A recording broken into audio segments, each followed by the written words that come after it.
Good evening and welcome to Tucker Carlson Tonight. Joe Biden went on television this afternoon, and talked to the country about Afghanistan.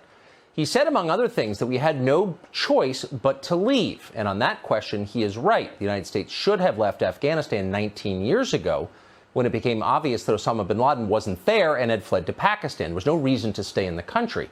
And the longer we remained, the worse it was always going to be. The question is, and the relevant question today, is how exactly do you get out? Just because something is necessary doesn't mean you get to ignore the details of it. If you learned you needed an emergency appendectomy, would it matter to you who performed the operation, a surgeon with a scalpel or a drunk guy with a pocket knife? Yes, it would matter to you. But it didn't matter to Joe Biden, apparently. He barely mentioned the withdrawal today. Biden did the necessary thing in the ugliest possible way. If you've been watching television during the day, you've probably seen this footage. It's terrified men in sandals clinging to the side of a C-17 as it attempts to leave Afghanistan.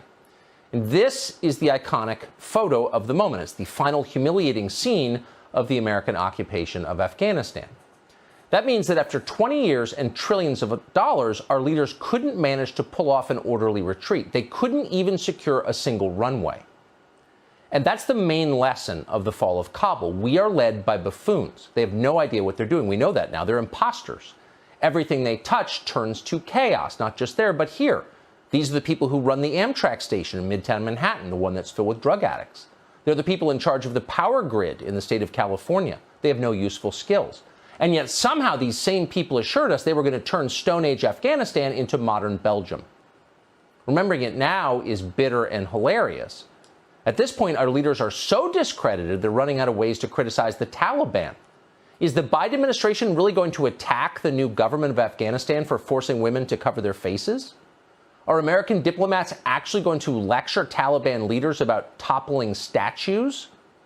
Probably not going to happen. That's how much credibility our leaders have lost, how much moral authority they have squandered in the past 20 years. But most of what they've lost is their self-awareness. They have none. Until just this weekend, for example, they had no idea how badly they were failing in Afghanistan. Here's John Kirby of the Pentagon explaining that, calm down, America, everything in Kabul is under control.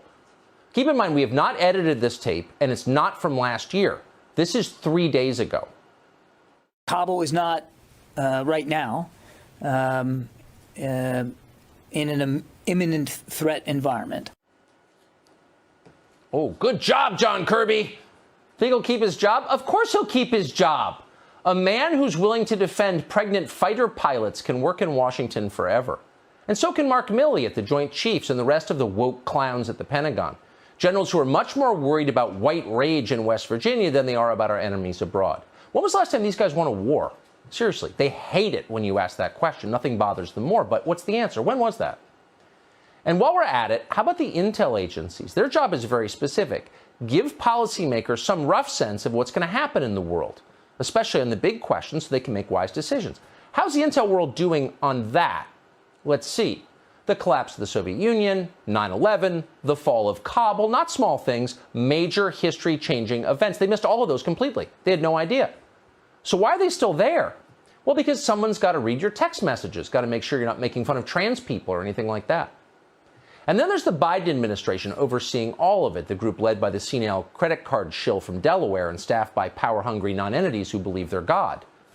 Hubris? That doesn't describe the vibe at the current White House. It's much more grandiose than that, and there's far less justification for it.